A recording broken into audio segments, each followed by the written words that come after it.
BRINK takes place on the Ark. It's an immense artificial floating city at sea, built as part of a contemporary green vision, but now existing in 2045, and having lost contact about 20 years beforehand with the rest of the Earth, it exists in complete isolation with what were originally sustainable resources now in limited supply.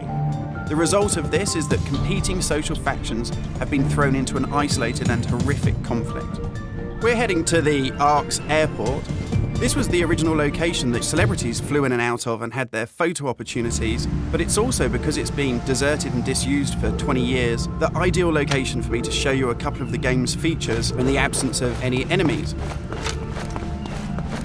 Now, BRINK uses those same familiar shooter controls that you're used to, but without the artificial constraints, because we've developed a new system that we're calling SMART.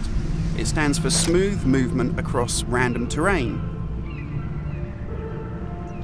If you walk up to something that's an obstacle, just as you would do in any other shooter, you'll stop. But if you want to try and indicate to the game that you want to get somewhere as quickly as possible, using this SMART button, you're able to vault, mantle, and climb with ease. And this is a cool system for helping you navigate through the game, but it's not an autopilot. You don't enter a canned animation that you can't get out of. It's great for advanced players too. If you're approaching an obstacle, like a security sensor, and you want to make it through that obstacle without perhaps alerting the enemy to your presence, you could just look up, and you'll mantle up and over that automatically. And by the same token, if you use your same SMART button just running towards something and looking down, you'll indicate to the game that you're able to slide under something. And this is really important because in BRINK, we want you to be able to make tactical decisions about where you go and how you play. It's not a rail shooter where you're on a kind of minecart witnessing canned cinematics.